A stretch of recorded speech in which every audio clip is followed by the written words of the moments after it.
E aí, pessoal, belezinha com vocês? É isso aí. Nós vamos continuar falando a respeito da formação do povo brasileiro e a questão do negro no Brasil.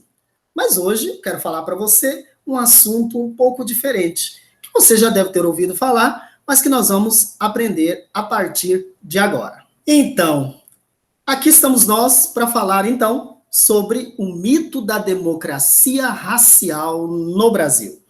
Antes de mais nada, eu quero dizer para você que o mito da democracia racial é uma construção intelectual que ganhou força no Brasil na segunda metade do século XIX e até a década de 1950 do século XX. Aqui você tem uma tela, essa tela ela é bastante famosa, é conhecidíssima, que é a chamada Redenção de Cã.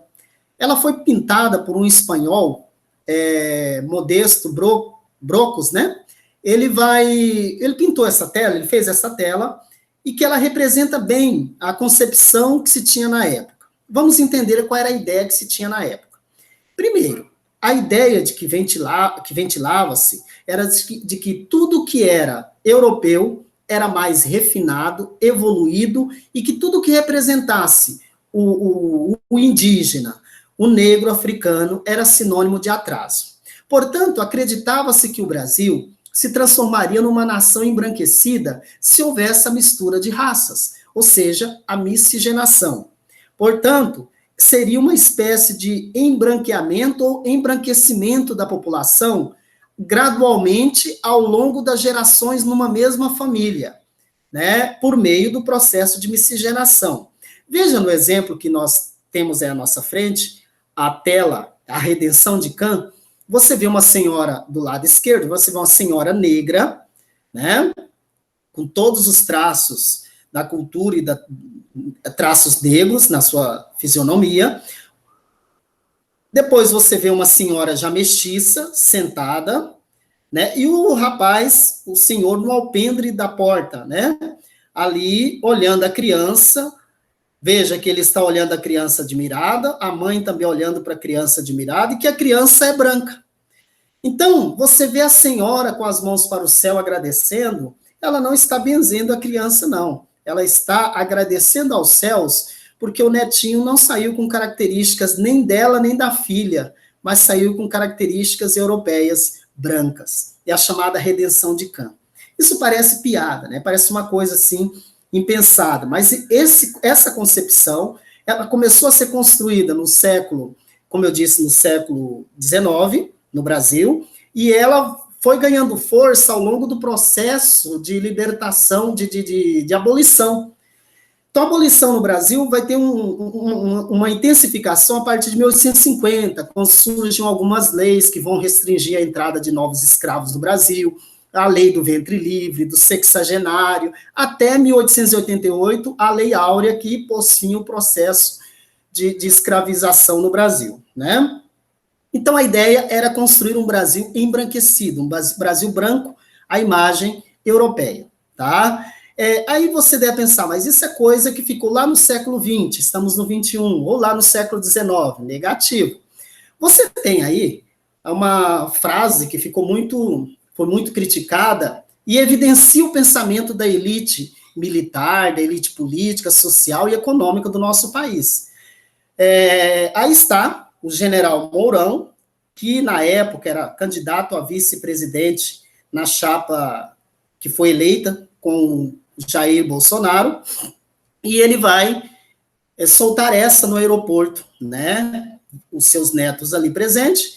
Então ele vai dizer: o meu neto é um cara bonito, branqueamento de raça. Veja que de forma explícita ele admite que o neto dele é mais bonito, que o neto dele é melhor, que, em outras palavras, a raça foi se purificando, né? Então veja que ele despreza, inclusive, as suas características, né? Você percebe claramente as características dele, enquanto, né, pessoa, enquanto grupo étnico, e ele praticamente despreza tudo isso, né? Então veja que não é coisa inventada, uma coisinha simples, essas piadinhas não significam nada, né? É comum a gente ver no Brasil, inclusive as avós, as bisavós, quando o netinho nasce, a primeira coisa que vão olhar é se o nariz dele é é fininho, afunilado. Se o nariz não for fininho e puxar as características de um dos pais, seja a mãe que é mais negra ou o pai que é mais negro, existe até simpatias que os nossos bisavós fazem para afinar o nariz da criancinha para ela não ficar com características do negro. Então, significa que tudo que representa o negro, inclusive na aparência, na estrutura, nas características físicas do indivíduo, tem que ser rebaixado e elevado às características europeias, né? Veja que estamos em pleno século XXI, né? Então, vamos lá. Após a Lei Áurea, então, nós vamos perceber que, se você pegar o século XIX no Brasil, né, basicamente o que a gente vai observar é isso. Da metade do século XIX em diante, uma série de mudanças na economia, inclusive o surgimento do capitalismo industrial, liderado pela Inglaterra no primeiro momento, vai começar a colocar contra a parede o regime de escravidão aqui na América.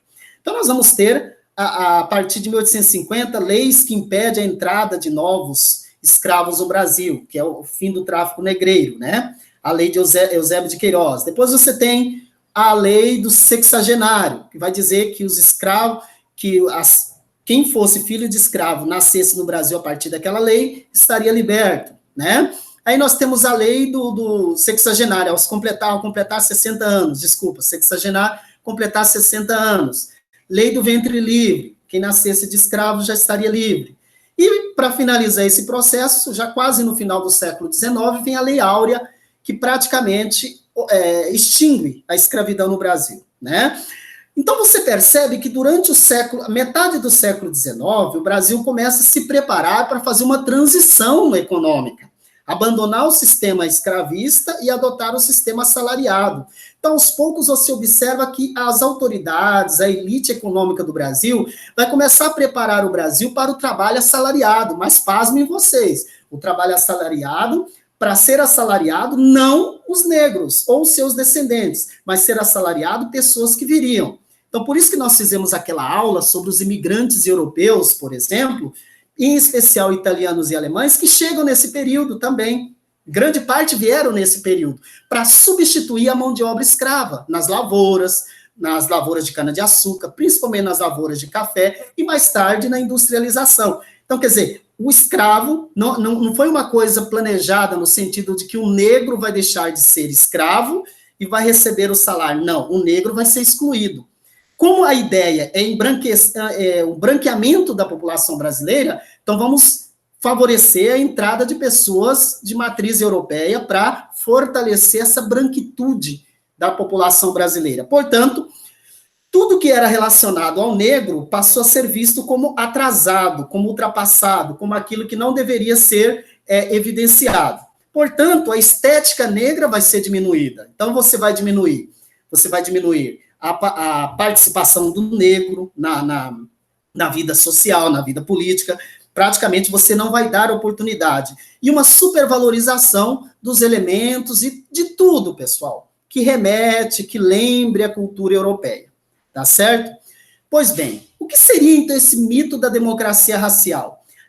Na verdade, o mito da democracia racial já diz, é um mito, quer dizer, é uma historinha contada para esconder uma realidade, que, na verdade, o mito é uma fantasia criada, e a fantasia chama-se democracia racial, porque esse discurso de que no Brasil somos todos iguais e que não há racismo no Brasil, e que tanto negros e índios e brancos sofreram horrores para formar o Brasil, dessa forma a gente desconsidera o sofrimento do negro, desconsidera o sofrimento do indígena e potencializa aquilo que nós chamamos de identidade nacional. Então, tenta-se criar uma ideia de que o Brasil é uma verdadeira democracia, onde racismo só existe nos Estados Unidos, na Europa, porque o brasileiro não é racista.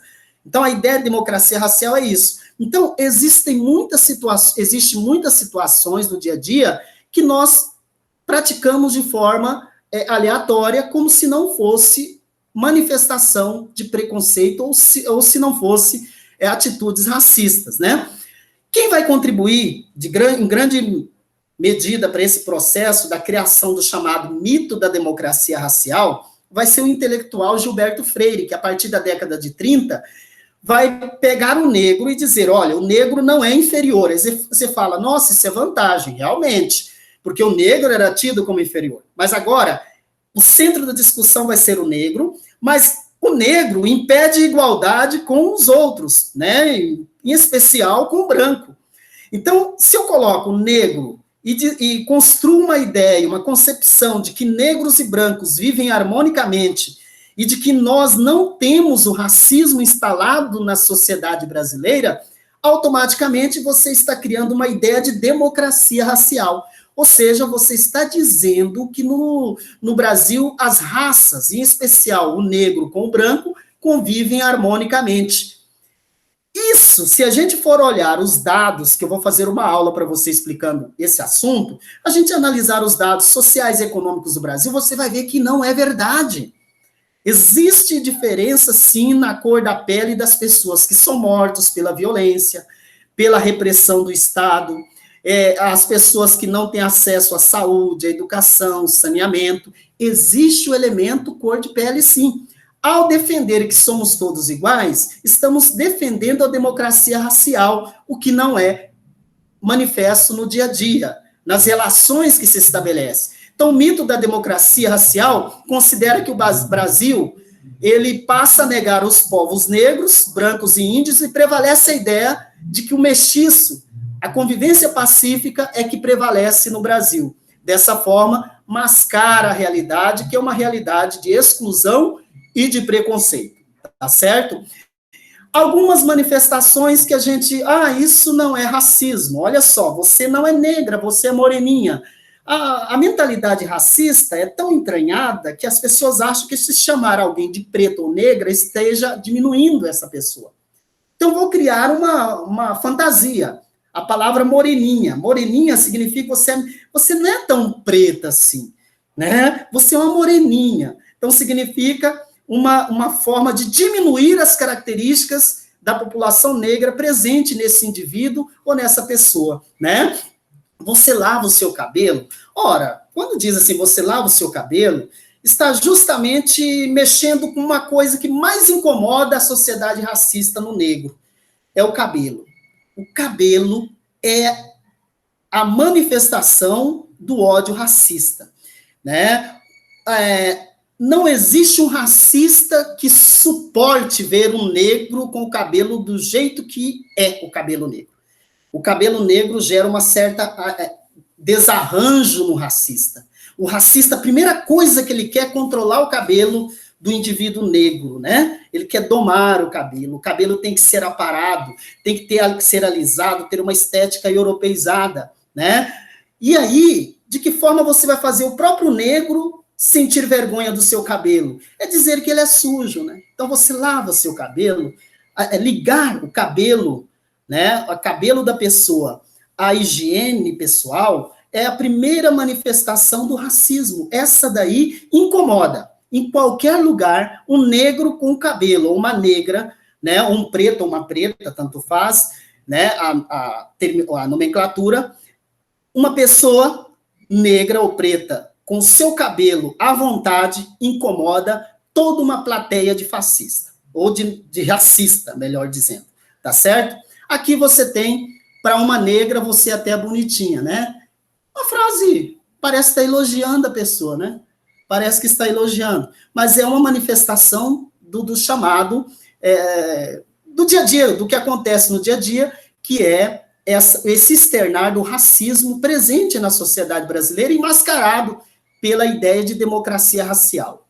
Aqui é um absurdo, né? Aqui chama a pessoa negra de mulata, mulata está relacionado à mula, que é um animal que tem que ser domado, e o pior, a maior agressividade aí, eu também, além de desrespeitar a mulher enquanto mulher, aqui também coloca uma ideia, a exportação, né? É uma dor tão grande isso daí na alma das pessoas, porque se você fala em exportação, você está remetendo aos navios negreiros, ao tráfico de escravos, né? Então está colocando a pessoa no lugar dela, né? O seu lugar não é aí. Então, se uma médica, uma advogada, uma engenheira, por ser negra, com cabelo com as características de negro, ela vai ser sempre lembrada desse passado que envergonha tanta sociedade brasileira, que foi a escravidão e o tráfico de escravos no Brasil, né? Seu cabelo está igual doméstica. Outra questão. Quando se fala em doméstica, está se falando em domesticar, né? O que é domesticar? Controlar. O negro, as negras escravas, que eram mais rebeldes, eram trazidas para dentro da casa para fazer serviços domésticos, né? Serviços do dia a dia, para domesticá-las, porque elas eram rebeldes, né? Então, quando fala no cabelo, é nessa ideia também, de que o negro tem que ser domado. Então, tem que alisar o cabelo, tem que amarrar o cabelo, tem que aparar o cabelo, né, para que ele fique controlado, seu corpo e sua mente, não é isso? Então, a ideia de doméstica, geralmente quando se fala em doméstica, de uma forma, dentro dessa ideia de racismo que existe na nossa sociedade, a expressão doméstica vem relacionada a domesticado mesmo, ou seja, você é uma pessoa que é para fazer serviços braçais dentro das casas, das residências, para ser vigiada. Então, empregada doméstica, a doméstica, a expressão doméstica, é para ser vigiada, né? E existem outras expressões que manifestam o racismo na sociedade brasileira, tá certo?